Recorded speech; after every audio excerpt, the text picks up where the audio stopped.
जय श्री हरि भक्तों। कामदा एकादशी व्रत कथा प्राचीन काल की बात है। एक नगर था भोगीपुर। इस नगर में पुंडरीक नामक राजा राज करता था। पुंडरीक के शासन काल में यह राज्य सभी प्रकार के ऐश्वर्य और वैभव से संपन्न था। इस नगर में अनेक अप्सराएं, किन्नर और गंधर्व रहते थे। ललिता और ललित नामक गंधर्व भी उनमें से एक थे। इन दोनों पति पत्नी में इतना गहरा प्रेम था कि यदि दोनों क्षण भर के लिए भी एक दूसरे से अलग होते तो व्याकुल हो उठते थे। एक बार राजा पुंडरीक की सभा में ललित का गायन चल रहा था।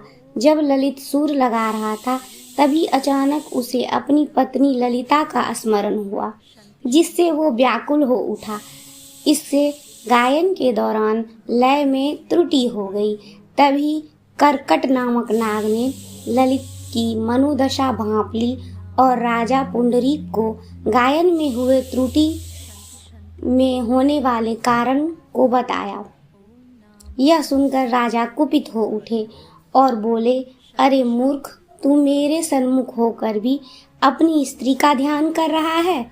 जा, अपने इस कर्म का फल भोग। मैं तुझे राक्षस योनि में जाने का श्राप देता हूँ। राजा के इस श्राप के परिणाम स्वरूप राजा के इस श्राप को सुनकर ललित घबरा गया और उसी क्षण महाकाय राक्षस बन गया। उसकी नाक किसी पर्वत की कंदरा के समान विशाल हो गई, मुख से अग्नि निकलने लगी एवं गर्दन पर्वत के समान लगने लगा। राक्षस योनि प्राप्त करने के बाद ललित का शरीर 8 योजन का विशाल हो गया। जब ललित की पत्नी ललिता को इस बारे में ज्ञात हुआ तो वह विकल हो उठी और अपने पति के उद्धार के बारे में विचार करने लगी। राक्षस योनि मिलने के बाद ललित अब घने जंगलों के बीच भटकता रहता था और ललिता उसके पीछे पीछे व्याकुल हो उठती चलती रहती थी। ऐसा करते करते एक बार ललित श्रृंगी ऋषि के आश्रम में जा पहुंचा। वहां पहुंचकर ललिता ने मुनिवर को अपने पति को राजा द्वारा मिले हुए श्राप के बारे में विस्तार से बताया और उनसे राक्षस योनि से मुक्ति पाने का उपचार सुझाने का आग्रह किया। श्रृंगी ऋषि बोले, हे गंधर्व कन्या, कुछ ही समय में चैत्र शुक्ल पक्ष की एकादशी आने वाली है, जिसका नाम कामदा एकादशी है। इस पावन एकादशी का व्रत करने से मनुष्य की सभी मनोकामनाएं पूर्ण होती है। यदि तुम अपने पति को राक्षस योनि से मुक्ति दिलाना चाहती हो तो मेरा कथन ध्यान पूर्वक सुनो।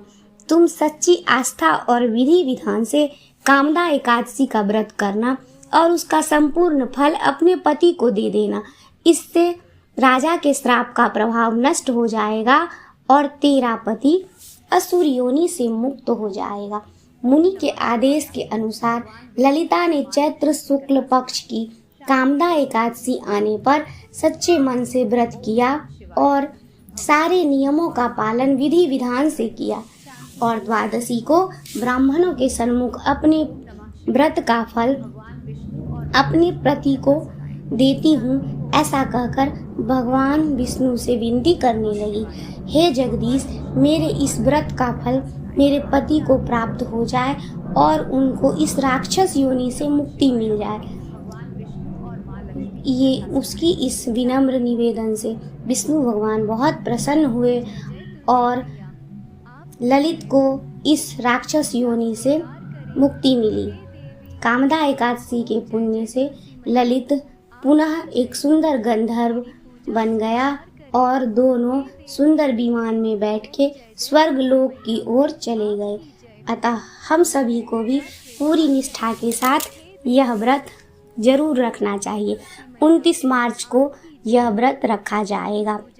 व्रत का पारण का समय 30 मार्च को सुबह 6:14 से 7:09 तक रहेगा। इस व्रत को नियम को अच्छे से पालन करके और विधि विधान से करने वाले लोगों को कभी लक्ष्मी की कमी नहीं होती। इसलिए इस व्रत को हम सभी को पूरे निष्ठा के साथ जरूर रखना चाहिए। जय श्रीमन नारायण।